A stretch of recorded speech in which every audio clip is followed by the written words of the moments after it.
Hello class 12। आज history लेकर आई हूँ और हिस्ट्री में 1.2 सांस्कृतिक सम्मिश्रण क्रिया का आज देखेंगे कि क्या क्या है प्रश्न और किस तरह से उसका कॉन्सेप्ट क्लियर किया जा सकता है, ताकि आप लोगों को समझने में आसानी हो। क्योंकि पिछले साल का एक्सपीरियंस है मुझे, बहुत सारे बच्चे बहुत ही ज़्यादा कंफ्यूज थे।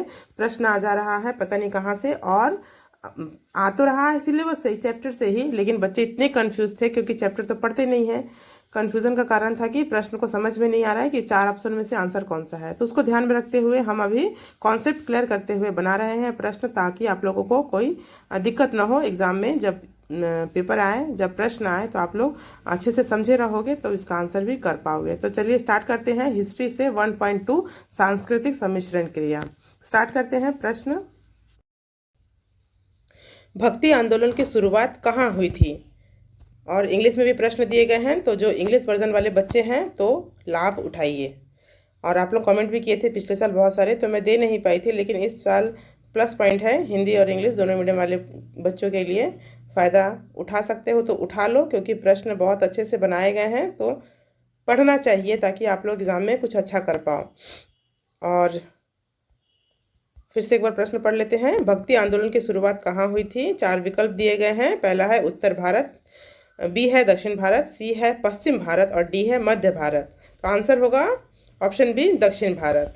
तो यह दक्षिण भारत क्यों है इसको भी समझ लीजिए, क्योंकि भक्ति आंदोलन की शुरुआत दक्षिण भारत में लगभग 7वीं से 12वीं शताब्दी के बीच हुई थी। इस समय तमिल क्षेत्र में आलवार, जो आलवार होते हैं उन्हें विष्णु भक्त कहा जाता है, और जो नयनार होते हैं उन्हें शिव भक्त कहा जाता है। ऐसे संतों ने लोगों के बीच भगवान के प्रति सच्ची भक्ति का संदेश फैलाया। इन संतों ने यह समझाया कि भगवान तक पहुंचने के लिए कठिन यज्ञ, पूजा पाठ या किसी विशेष जाति में जन्म लेना जरूरी नहीं है, बल्कि सच्चे मन से की गई भक्ति ही सबसे महत्वपूर्ण है। उस समय समाज में जाति व्यवस्था बहुत कठोर थी और लोगों के बीच ऊंच नीच का भेदभाव था। भक्ति आंदोलन ने इन भेदभावों को तोड़ने का काम किया और कहा कि भगवान सभी के लिए समान है। धीरे धीरे यह आंदोलन उत्तर भारत, पश्चिम भारत और पूर्वी भारत में फैल गया और एक सामाजिक व धार्मिक सुधार आंदोलन बन गया। तो इंग्लिश वर्जन वाले बच्चे लोग पढ़ो, समझो, पॉज लेके पढ़ सकते हो। अगले प्रश्न की तरफ चलेंगे। दूसरा नंबर प्रश्न है, भक्ति आंदोलन ने किस जाति व्यवस्था को चुनौती दी? 4 विकल्प दिए गए हैं, ब्राह्मण, शूद्र, क्षत्रिय और सभी जाति व्यवस्था। तो हमारा आंसर होगा ऑप्शन डी, सभी जाति व्यवस्था। वह इसलिए क्योंकि भक्ति आंदोलन ने केवल एक जाति को नहीं बल्कि पूरी जाति व्यवस्था को चुनौती दी। उस समय समाज में ब्राह्मण, क्षत्रिय, वैश्य और शूद्र जैसी जातियों के बीच गहरा भेदभाव था और ऊंची जातियों को अधिक अधिकार प्राप्त थे। भक्ति संतों ने इस व्यवस्था का विरोध करते हुए कहा कि भगवान के सामने सभी मनुष्य समान है, चाहे वह किसी भी जाति या वर्ग से हो। उन्होंने यह भी सिखाया कि ईश्वर की भक्ति करने से किसी पुजारी या मध्यस्थ की आवश्यकता नहीं है। इस विचार ने समाज में समानता, भाईचारा और मानवता की भावना को बढ़ाया और लोगों को सामाजिक बंधनों से मुक्त होने की प्रेरणा दी। इसके आगे है तीसरा नंबर प्रश्न। निम्नलिखित में से कौन भक्ति आंदोलन की एक प्रमुख विशेषता थी? तो इन दिए गए 4 विकल्पों में आंसर होगा हमारा ऑप्शन बी, जाति आधारित असमानता की अस्वीकृति। वह इसलिए क्योंकि भक्ति आंदोलन की सबसे महत्वपूर्ण विशेषता थी कि इसने जाति आधारित भेदभाव को अस्वीकार किया। उस समय समाज में जन्म के आधार पर लोगों का मूल्यांकन किया जाता था, लेकिन भक्ति संतों ने इस सोच को गलत बताया। उन्होंने कहा कि व्यक्ति का मूल्य उसकी भक्ति, आचरण और विचारों से तय होना चाहिए, न कि उसकी जाति से। इसके साथ ही उन्होंने सरल भक्ति, प्रेम और समानता को जीवन का आधार बताया। यह आंदोलन केवल धार्मिक नहीं बल्कि सामाजिक सुधार का भी एक बड़ा माध्यम बना। इसके आगे प्रश्न है चौथा नंबर, भक्ति संतों ने भक्ति भजनों की रचना करने के लिए किस भाषा का उपयोग किया? 4 विकल्प है, संस्कृत, लैटिन, स्थानीय भाषाएं और अरबी। हमारा आंसर होगा ऑप्शन सी, स्थानीय भाषाएं। वह इसलिए क्योंकि भक्ति संतों ने अपने भजन और उपदेश स्थानीय भाषाओं में दिए, जैसे हिंदी, अवधी, ब्रज, तमिल आदि। इसका मुख्य उद्देश्य था कि आम लोग भी उनके संदेश को आसानी से समझ सके। उस समय संस्कृत भाषा केवल विद्वानों और उच्च वर्ग तक सीमित थी, इसलिए भक्ति संतों ने इसे छोड़कर जन भाषा को अपनाया। इससे भक्ति आंदोलन तेजी से फैल गया और आम जनता इससे जुड़ पाई। यह कदम सामाजिक और सांस्कृतिक दृष्टि से बहुत महत्वपूर्ण था, क्योंकि इसने शिक्षा और धर्म को जन साधारण तक पहुंचाया। इसके आगे प्रश्न है 5वां नंबर। किस भक्ति संत ने व्यक्तिगत स्वर्ग के प्रति प्रेम और भक्ति पर जोर दिया? 4 विकल्प है, गुरु नानक, कबीर, चैतन्य महाप्रभु और उपरोक्त सभी। तो हमारा आंसर होगा ऑप्शन डी, उपरोक्त सभी। वह इसलिए क्योंकि गुरु नानक, कबीर और चैतन्य महाप्रभु सभी भक्ति आंदोलन के प्रमुख संत थे, जिन्होंने व्यक्तिगत भक्ति और ईश्वर के प्रति प्रेम को सबसे महत्वपूर्ण बताया। कबीर ने निर्गुण भक्ति का प्रचार किया और अंधविश्वासों का विरोध किया। गुरु नानक ने समानता, सत्य और सेवा का संदेश दिया। चैतन्य महाप्रभु ने कृष्ण भक्ति और प्रेम को जीवन का आधार बनाया। इन सभी संतों की शिक्षाओं का मुख्य उद्देश्य था कि मनुष्य सीधे भगवान से जुड़ सके। इसके आगे प्रश्न है 6वां नंबर। सिख धर्म के संस्थापक और भक्ति आंदोलन में एक प्रमुख व्यक्ति कौन थे? 4 विकल्प है, कबीर, गुरु नानक, चैतन्य महाप्रभु, मीराबाई। हमारा आंसर होगा ऑप्शन बी, गुरु नानक।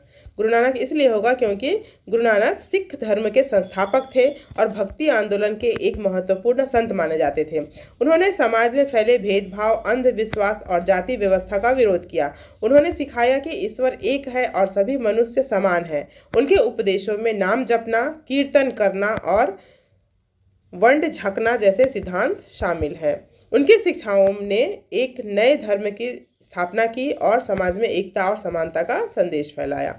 इसके आगे है 7वां नंबर प्रश्न। गुरु नानक की शिक्षाओं का केंद्रीय संदेश क्या है? 4 विकल्प है, जाति धर्म का सबसे महत्वपूर्ण पहलू केवल एक ईश्वर है, मोक्ष के लिए मूर्ति पूजा आवश्यक है और आध्यात्मिक विकास के लिए उपवास आवश्यक है। तो हमारा आंसर होगा ऑप्शन बी, केवल एक ईश्वर है। वह इसलिए क्योंकि गुरु नानक की शिक्षाओं का मुख्य संदेश था कि ईश्वर एक है और वह सभी जगह मौजूद है। उन्होंने यह बताया कि भगवान को पाने के लिए किसी विशेष धर्म, जाति या कर्म कांड की जरूरत नहीं है। उन्होंने लोगों को सिखाया कि सच्ची भक्ति ईमानदारी से जीवन जीना और दूसरों की सेवा करना ही सबसे बड़ा धर्म है। उनके 3 प्रमुख सिद्धांत थे, नाम जपना, कीर्तन करना और वंड छकना। मतलब इसका वंड छकना का मतलब है दूसरों के साथ बांटना। इसके आगे है, इस तरह की उनकी शिक्षाओं ने समाज में समानता, भाईचारा और एकता को बढ़ाया। तो जरूर आप लोग समझे होंगे प्रश्न में क्या पूछा गया है। 8वां नंबर प्रश्न है, किस संत ने कर्म कांड को खारिज कर दिया और बाहरी औपचारिकताओं पर भक्ति को बढ़ावा दिया? तो अभी हम यहीं पे रुक सकते हैं। आप लोग अगर हिंदी पढ़े हो क्लास 12 सेमेस्टर 3 का इसी सीजन का, तो आप लोगों को पता होगा इसका आंसर क्या है। इसका कर्मकांड को खारिज किसने किया, बाहरी आडंबरों को दिखावट से किसने बचने को कहा है? तो कबीर दास ने ऐसा कहा है। तो इसका आंसर भी वही होगा। देखिए 4 ऑप्शन में आंसर है कबीर दास। वह इसलिए क्योंकि जैसे मैंने भी बताया, कबीर ने समाज में प्रचलित कर्मकांड, अंधविश्वास और बाहरी दिखावे का विरोध किया। उन्होंने कहा कि केवल पूजा पाठ या रीति रिवाज से भगवान नहीं मिलते, बल्कि सच्चे मन से की गई भक्ति ही महत्वपूर्ण है। कवि ने हिंदू और मुस्लिम दोनों धर्मों की गलत परंपराओं की आलोचना की और लोगों को सच्चाई, प्रेम और समानता का मार्ग दिखाया। इसके आगे है 9वां नंबर प्रश्न। चैतन्य महाप्रभु की शिक्षाओं में संगीत और नृत्य की क्या भूमिका थी? 4 विकल्प हैं, उन्हें हतोत्साहित किया गया, वे उनकी भक्ति की शिक्षाओं का अभिन्न अंग थे, राजनीतिक संदेश फैलाने के लिए उपयोग किया गया और केवल निजी स्तर पर उपयोग किया गया। तो इसका आंसर होगा ऑप्शन बी, वे उनकी भक्ति की शिक्षाओं का अभिन्न अंग थे। वह इसलिए क्योंकि चैतन्य महाप्रभु ने भक्ति को व्यक्त करने के लिए संगीत और नृत्य को बहुत अधिक महत्वपूर्ण दिया। वे मानते थे कि भगवान कृष्ण के प्रति प्रेम को व्यक्त करने के लिए नाम संकीर्तन सबसे प्रभावी तरीका है। इससे भक्त भगवान के साथ भावनात्मक रूप से जुड़ पाते हैं। इसके आगे प्रश्न है 10वां नंबर। चैतन्य महाप्रभु के जन्म से कौन सा क्षेत्र जुड़ा हुआ है? पंजाब, बंगाल, राजस्थान और गुजरात। हमारा आंसर है ऑप्शन बी, बंगाल। चैतन्य महाप्रभु का जन्म बंगाल नवद्वीप में हुआ था। उन्होंने कृष्ण भक्ति को व्यापक रूप से फैलाया और कीर्तन परंपरा को लोकप्रिय बनाया। उनकी शिक्षाओं का प्रभाव विशेष रूप से पूर्वी भारत में देखने को मिलता है। इसके आगे प्रश्न है 11वां नंबर, भगवान कृष्ण के प्रति गहन प्रेम को व्यक्त करते हुए भक्ति गीतों की रचना किसने की थी? 4 विकल्प दिए गए हैं, कबीर, मीराबाई, गुरु नानक और तुलसीदास। आंसर होगा ऑप्शन बी, मीराबाई। वह इसलिए क्योंकि मीराबाई कृष्ण की परम भक्त थी। उन्होंने अपने भजनों में भगवान कृष्ण के प्रति गहरे प्रेम और समर्पण को व्यक्त किया। उन्होंने समाज की परंपराओं और बंधनों को तोड़कर केवल भक्ति को ही अपना जीवन बना लिया। इसके आगे है 12वां नंबर प्रश्न, भक्ति आंदोलन ने निम्नलिखित में से किसका विरोध नहीं किया? 4 विकल्प दिए गए हैं। हमारा आंसर होगा ऑप्शन सी, व्यक्तिगत ईश्वर के प्रति भक्ति। वह इसलिए क्योंकि भक्ति आंदोलन ने जाति भेदभाव, अंधविश्वास और कर्मकांड का विरोध किया, लेकिन व्यक्तिगत भक्ति को बढ़ावा दिया। इस आंदोलन का मुख्य उद्देश्य था कि हर व्यक्ति सीधे भगवान से जुड़ सके। इसके आगे प्रश्न है 13वां नंबर, कबीर ने हिंदू धर्म और इस्लाम दोनों में किसकी आलोचना की? 4 विकल्प दिए गए हैं। हमारा आंसर होगा ऑप्शन बी, मूर्ति पूजा और धार्मिक अनुष्ठान। उनका कहना था कि कबीर ने दोनों धर्मों में मौजूद कर्मकांड और बाहरी आडंबर की आलोचना की। उन्होंने सिखाया कि सच्ची भक्ति दिल से होती है, न कि दिखावे से। इसके आगे प्रश्न है 14वां नंबर, भक्ति आंदोलन में भक्ति गीतों के सामूहिक गायन को क्या कहा जाता है? 4 विकल्प दिए गए हैं, नमाज, भजन, कीर्तन और आरती। हमारा आंसर होगा ऑप्शन सी, कीर्तन। भक्ति आंदोलन में कीर्तन का मतलब है समूह में मिलकर भगवान के नाम का गान करना। यह भक्ति को व्यक्त करने का एक महत्वपूर्ण तरीका था। इसके आगे प्रश्न है 15वां नंबर, किस प्रसिद्ध ग्रंथ में गुरु नानक के भजन हैं? 4 विकल्प है, भगवत गीता, कुरान, गुरु ग्रंथ साहिब और रामायण। हमारा आंसर होगा ऑप्शन सी, गुरु ग्रंथ साहिब।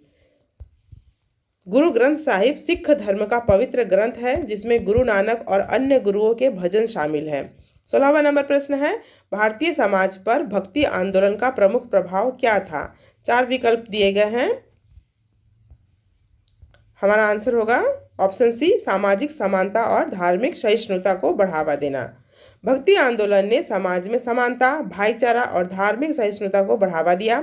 इसने लोगों को जाति और धर्म के भेदभाव से ऊपर उठने की प्रेरणा दी। इसके आगे प्रश्न है 17वां नंबर, गौड़ीय वैष्णववाद परंपरा के संस्थापक कौन थे? कबीर, चैतन्य महाप्रभु, गुरु नानक और तुलसीदास जी। तो हमारा आंसर होगा ऑप्शन बी, चैतन्य महाप्रभु। चैतन्य महाप्रभु को गौड़ीय वैष्णववाद परंपरा का संस्थापक माना जाता है। उन्होंने भगवान कृष्ण के प्रति प्रेम, भक्ति और समर्पण को सबसे महत्वपूर्ण बताया। उन्होंने हरे कृष्ण नाम संकीर्तन को भक्ति का मुख्य साधन बनाया, जिसमें भक्त गाते और नाचते हुए भगवान का स्मरण करते हैं। उनकी शिक्षाओं ने विशेष रूप से बंगाल और ओडिशा में भक्ति आंदोलन को बहुत तेजी से फैलाया और लोगों को सरल भक्ति मार्ग अपनाने के लिए प्रेरित किया। आगे प्रश्न है 18वां नंबर, भक्ति संतों ने अक्सर अनुष्ठानों और समारोहों पर क्या जोर दिया? 4 विकल्प दिए गए हैं, बौद्धिक तर्क, प्रेम और भक्ति, तपस्वी जीवन और डी है राजनीतिक भागीदारी। तो हमारा आंसर होगा ऑप्शन बी, प्रेम और भक्ति। वह इसलिए क्योंकि भक्ति संतों का मानना था कि अनुष्ठान और बाहरी दिखावे से अधिक महत्वपूर्ण है ईश्वर के प्रति सच्चा प्रेम और भक्ति। उन्होंने यह सिखाया कि अगर मन में श्रद्धा और प्रेम है तो भगवान तक पहुंचना आसान हो जाता है। इसलिए उन्होंने कठिन कर्मकांडों के बजाय सरल भक्ति मार्ग को अपनाने पर जोर दिया। इसके आगे प्रश्न है 19वां नंबर, महिलाओं के संबंध में भक्ति आंदोलन का प्राथमिक सामाजिक प्रभाव क्या था? 4 विकल्प दिए गए हैं। आंसर होगा ऑप्शन बी, महिलाओं को आध्यात्मिक स्वतंत्रता और भक्ति व्यक्त करने का अधिकार। भक्ति आंदोलन ने महिलाओं को आध्यात्मिक स्वतंत्रता प्रदान की। पहले महिलाओं को धार्मिक गतिविधियों में सीमित रखा जाता था, लेकिन भक्ति संत ने इस सोच को बदल दिया। मीराबाई जैसे संतों ने यह साबित किया कि महिलाएं भी भक्ति के मार्ग पर चलकर उच्च आध्यात्मिक स्तर प्राप्त कर सकती हैं। इस आंदोलन ने महिलाओं को अपनी भावनाओं और भक्ति को खुले रूप से व्यक्त करने का अधिकार दिया। 20वां नंबर प्रश्न है, निम्नलिखित में से कौन कबीर की आध्यात्मिकता का सार सबसे अच्छा वर्णन करता है? 4 विकल्प है। आंसर होगा ऑप्शन सी, निराकार ईश्वर के प्रति व्यक्तिगत भक्ति। वह इसलिए क्योंकि कबीर की भक्ति निराकार ईश्वर पर आधारित है। उन्होंने मूर्ति पूजा और बाहरी आडंबर का विरोध किया। उनका मानना था कि भगवान किसी रूप में सीमित नहीं है, बल्कि हर जगह मौजूद है। इसलिए उन्होंने आंतरिक भक्ति और आत्मा की शुद्धता पर जोर दिया। तो बच्चों, मैं यह सोच सकती हूँ कि आप लोग का हर प्रश्न जो मैंने दिया है वो आप लोगों ने समझा होगा ज़रूर, क्योंकि मैंने समझाया है, जो कॉन्सेप्ट क्लियर किया है हर प्रश्न को, तो ज़रूर ही समझ आया होगा। इससे क्या फ़ायदा होता है कि अगर आप लोग चैप्टर नहीं भी पढ़ते हो तो हर प्रश्न को अगर समझना चाहो तो इस तरह से समझ सकते हो। एक छोटी सी प्रयास है, मुझे ऐसा लगा कि बच्चों को इस तरह से पढ़ाना चाहिए, क्योंकि सिर्फ तोता की तरह रटने से तो काम नहीं चलेगा, और कितना रटोगे, रटने से कन्फ्यूज़न बढ़ता है। तो इस तरह से हर प्रश्न को अगर आप समझते हो, जैसे मैंने समझाया है आप लोगों को, तो इस तरह से पढ़ते हो जो ज़रूर समझ में आएगा। क्योंकि किसी प्रश्न पर हम अटक गए कि हाँ इसका आंसर क्या होगा, तो बुक में खोजने जाओगे तो टाइम भी बर्बाद होगा। जैसे कि आप लोग बुक पढ़ना चाहते नहीं हैं, तो किसी एक प्रश्न का आंसर निकालने में बहुत दिक्कत आएगी। तो एट ए टाइम अगर हमको इस तरह से समझा दिया जाए तो हमको ज़रूर लाभ मिलेगा, ऐसा मेरा एक्सपीरियंस कहता है। तो चलिए बच्चों, कमेंट कीजिए। इस तरह से एक छोटा सा प्रयास रहा, आप लोगों को कैसा लग रहा है तो आप लोग कमेंट के ज़रिए पूछ सकते हैं, बता सकते हैं कैसा लग रहा है, क्या मैं इसी तरह से देते रहूं, और कौन से सब्जेक्ट पे क्या चाहिए। किसी एक बच्चे के कमेंट में मैं इस तरह से वीडियो नहीं बना सकती, तो बहुत सारे बच्चे कमेंट करेंगे तो किसी विषय पर काम किया जा सकता है। तो जुड़िए, ज़्यादा से ज़्यादा सब्सक्राइब कीजिए और लाइक कीजिए। कोई प्रॉब्लम हो, कोई जिज्ञासा हो तो पूछिए, ज़रूर जवाब मिलेगा। तो चलिए मिलते हैं अगले वीडियो में। Thank you.